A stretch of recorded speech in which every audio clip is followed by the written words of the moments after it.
And as the latest U.S.-Iran talks wrap up in Geneva and Trump's deadline for Tehran to make a deal on its nuclear program nears, we're joined by David Wurmser, an analyst for Middle East affairs at the Center for Security Policy. Good to have you with us, David. Your thoughts on the latest round of talks? Well, the Iranians and Omanis are projecting some degree of optimism, but I think it's more spin than reality. When you look at what the American position is, what the stated position of Iran is, and Ayatollah Khomeini today on Friday prayers gave a speech, and he outlined the red lines of Iran. And we're talking very wide gaps with the United States. So I don't think really the talks are getting anywhere. And that it really feeds right into both President Trump's deadline of 10 days, which was a few days ago, and overall the feeling that President Trump has put forward that either Iran talks or else there's going to be an alternative route here. And I think this more or less tells us we're heading toward the alternative route. Yeah, and also just this week, the president said that Iran was working to build missiles that could hit the U.S. How imminent is a potential conflict?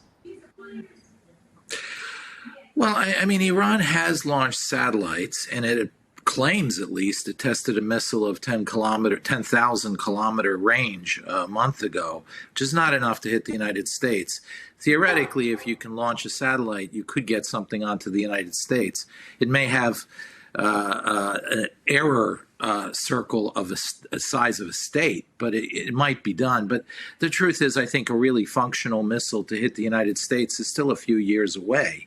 But that is where Iran wants to go. And it has missiles that can now hit Europe.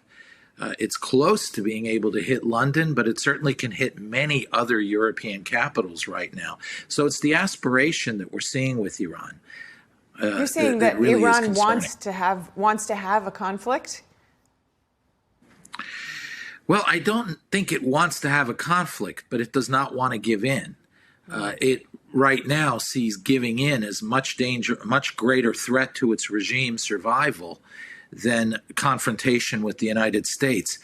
It ultimately believes it can manipulate and navigate its way to survival. Time will tell if that's true. But certainly it knows that if it gives in, the Iranian people will see it as weakness. And the Iranian people are already in full force fighting the regime.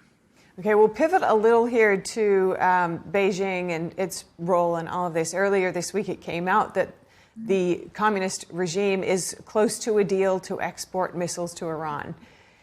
If it came to it, would the U.S. consider a strike from one of these missiles on American assets as a strike by both Iran and China?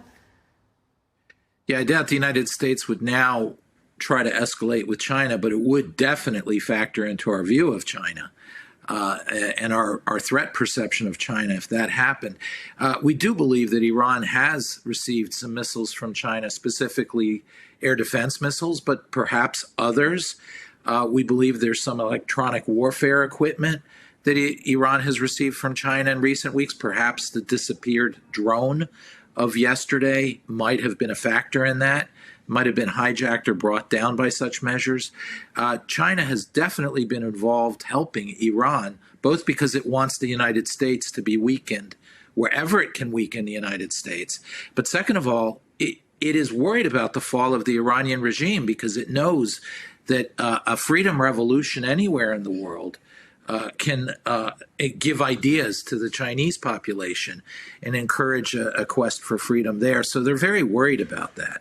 And both regimes currently suffering, the nations of both suffering with instability and seeming closer and closer to such an eventuality. But walk us through the pros and cons of a potential U.S. strike on Iran. Well, start with the cons, because that's easy. Iran has many missiles, short range and long range. They can shoot, first of all, at the United States and our forces throughout the region. Now, we've done a lot to protect them. We've done a lot to remove them.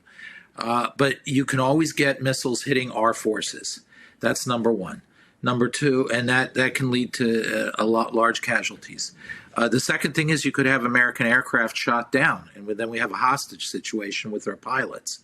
The third area that's quite possible is that Iran will strike Israeli cities and get lucky this time, and all they need is one missile to hit a building wrong, and you could have 500 dead Israelis. So you have all these ways in which this can go off the rails. I don't think some of the apocalyptic scenarios of China intervening, Russia intervening, World War III, I think these are unrealistic ideas. Russia, China are not in a position to go to war with the United States over Iran, nor does the United States want to go to war with China or Russia over Iran. Now, the other area that's dangerous is that Iran's regime survives and kills another 10, 20, 50, 100,000 Iranians in revenge. That's awful. And even if the war works positively with Iran, a downside could be that it could destabilize Saudi Arabia potentially. And that, of course, would be a concern for the United States. On the positive side, though, you could see a much quicker than anticipated collapse of the regime. The Iranian people step up to the plate and remove this threat that has plagued the West for 50 years almost. One forgets how central a role Iran has played, first in the Cold War and then afterwards, in really damaging the United States, killing Americans, and sowing instability regionally and increasingly globally, and how central a role it plays in this axis between China, Russia, we saw with Venezuela, Cuba, and so forth. So the removal of the Iranian regime would be a momentous positive event. And second of all, it would be a validation of American power and purpose. It would bring great respect in the region. Israel would gain a lot of respect in the region, which in the end is both are strong forces for stability. Democrats are preparing to bring war powers resolutions up for votes in both the House and Senate next week. Could this slow action from Trump, and what might be the impact of that? Well, slow action certainly builds pressure. Whenever you're hesitant in making a decision, the forces that are trying to sway your decision will get stronger, and that is what's happening here. And you're seeing efforts in the House, the Senate, and so forth to try to take control of this and use that to try to derail the move toward war. So there's obviously that danger. There's also other dangers in waiting. Iran is not, I used to play chess and I thought I had great strategies, but I forgot I had an opponent that was also strategizing, and he beat me before my strategy came to fruition. We have to remember that with Iran is also acting out there, as are China, Russia, and others. So it's dangerous. But that said, Israel is involved here as well, and it's not clear that the United States will take the lead here. It's possible Israel will. It certainly is likely Israel will participate in a certain way, and the Iranian people are definitely major actors here. So even though this is cast here as an American strike on Iran, this is really a war that is already underway on the ground and has been since last June.